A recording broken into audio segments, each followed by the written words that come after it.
Após uma noite terrível para Kiev, quando a defesa aérea ucraniana não conseguiu derrubar nenhum míssil balístico russo, surgiu uma notícia que choca ainda mais.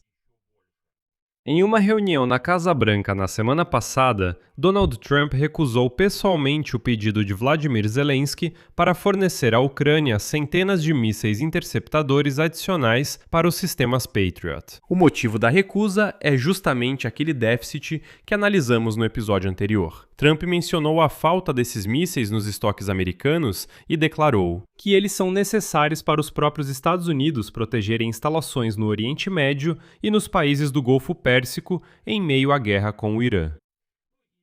E essa recusa não aconteceu no vácuo. Ela coincidiu com a noite em que um ataque de mísseis russos contra Kiev custou caro para a Ucrânia. Na prática, sem um único míssil balístico abatido. Ao mesmo tempo, Zelensky admitiu honestamente que neste ano o fornecimento de mísseis para a defesa aérea pelos nossos parceiros despencou para um nível várias vezes menor que o do ano passado.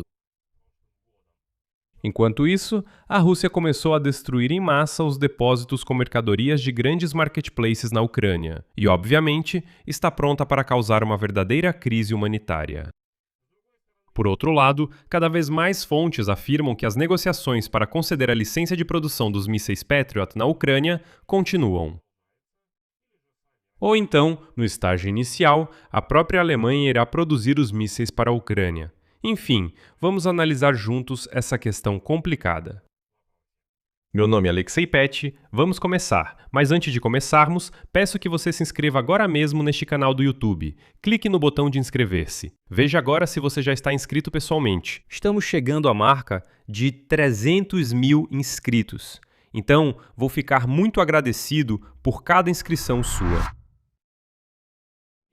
Então, hoje o Financial Times chocou com detalhes de como Trump mais uma vez abandonou a Ucrânia.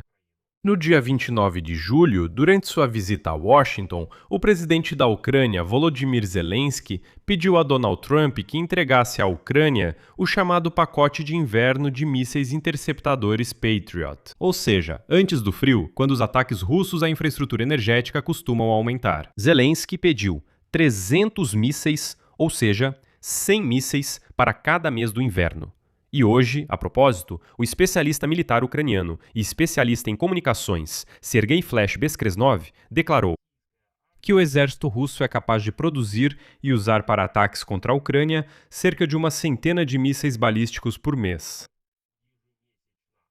O pedido da Ucrânia foi justificado. Precisamos de 300 mísseis para o inverno. Não estamos pedindo essa quantidade à toa. Segundo o Financial Times, realmente se tratava de 300 mísseis interceptadores adicionais. E Trump respondeu a isso com uma recusa, explicando que havia uma escassez devido à campanha militar contra o Irã. Segundo ele, os estoques americanos servem para proteger suas instalações e aliados no Golfo Pérsico. Ao mesmo tempo, conforme a Reuters, que cita 4 fontes próximas às discussões, o diálogo sobre a transferência da licença para a própria produção de mísseis Patriot na Ucrânia não foi encerrado. As negociações continuam, mas a transferência física de mísseis prontos, aqui e agora, está encerrada. E aqui surgiu um detalhe importante. Acontece que a Ucrânia já havia solicitado a licença para produzir mísseis para o Patriot ainda durante a administração de Joe Biden. Ou seja, não é uma ideia nova que surgiu espontaneamente. Não. Essa é uma questão que o lado ucraniano levanta há anos e que toda vez esbarra na mesma barreira. Os fabricantes americanos não estão prontos para compartilhar uma tecnologia tão sensível nem mesmo com aliados. Mas, vamos ser honestos, se essa licença tão problemática tivesse sido concedida durante o governo de Joe Biden, hoje em dia a Ucrânia já estaria fisicamente produzindo mísseis interceptadores Patriot por conta própria. E não precisaríamos implorar a Donald Trump por esses mísseis. Fico perplexo.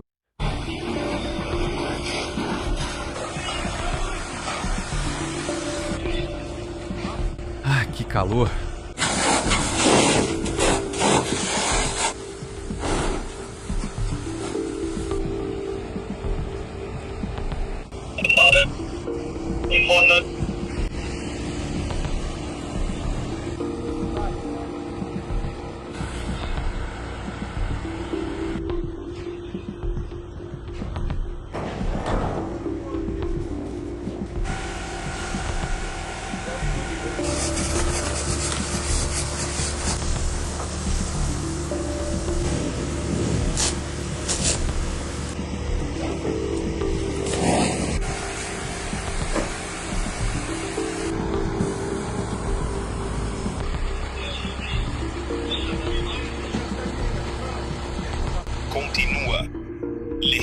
criadas por Dima Torsov.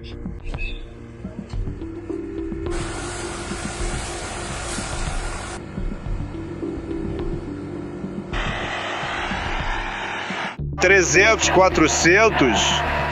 Eu tô parado aqui, porra. Tô com calor, tô pegando fogo, porra.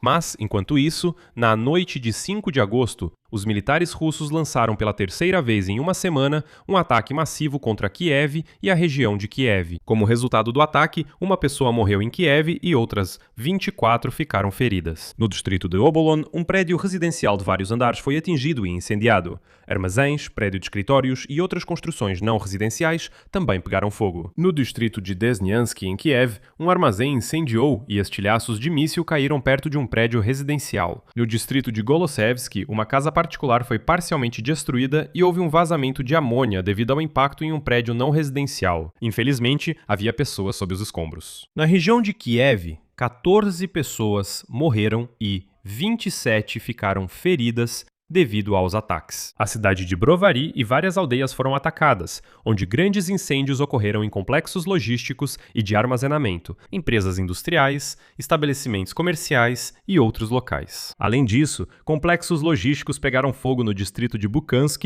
e empresas na vila de Kalinovka. Antes disso, lembro que a Rússia realizou um ataque maciço com mísseis balísticos contra Kiev e a região de Kiev na noite de 1º de agosto. Naquela ocasião, 9 pessoas morreram e mais de 30 ficaram feridas.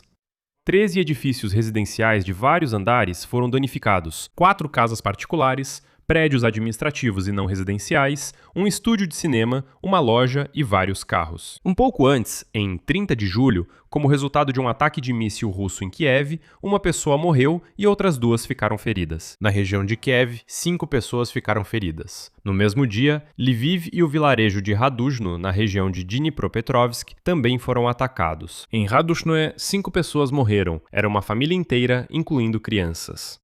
E aqui, como você pode imaginar, é bastante ilustrativo, por mais estranho que pareça, a matemática do próprio déficit de mísseis de defesa aérea. Por exemplo, na noite de 1º de agosto, o sistema de defesa aérea ucraniano derrubou 90% dos drones lançados, mas com os mísseis balísticos foi um fracasso total. E na noite de 1º de agosto e na noite de 5 de agosto, infelizmente, as defesas aéreas ucranianas não derrubaram nenhum míssil balístico. Nenhum. E aqui eu só quero lembrar a insensatez do próprio Donald Trump que colocou a Ucrânia nessa situação. Para dimensionar o problema, nos primeiros dias do agravamento do conflito com o Irã, lá no início de março, os Estados Unidos e seus parceiros gastaram centenas de interceptadores THAAD e, oficialmente, mais de 800 interceptadores Patriot. Embora os Estados Unidos produzam pouco mais de 600 mísseis PAC-3 por ano, nesse mesmo período, os Estados Unidos entregaram à Ucrânia cerca de 90 interceptadores israelenses PAC-2 desativados, ou seja, são mísseis obsoletos. Ao mesmo tempo, o conselheiro militar Sergei Beskresnov, conhecido pelo codinome Flash, explicou quantos mísseis balísticos a Rússia é fisicamente capaz de lançar contra a Ucrânia por mês, mostrando a dimensão do problema não apenas em noites isoladas, mas ao longo de toda a guerra. E sua avaliação confirma que os atuais bombardeios se encaixam em uma tendência consistentemente crescente do uso de mísseis balísticos. Russos perceberam que devem atacar com mísseis balísticos, pois a Ucrânia não consegue se defender deles. Segundo o Flash, a Rússia pode lançar cerca de 100 mísseis balísticos por mês contra a Ucrânia. Não são apenas as áreas residenciais que sofrem com isso. Grandes alvos civis também foram atingidos esta noite. Depósitos do Epicenter, Nova Pochta e Rosetka. Os varejistas tiveram seus depósitos e instalações de produção destruídos. E como podemos ver, a Rússia passou a atacar especificamente depósitos e logística. E como diz Flash, abre aspas.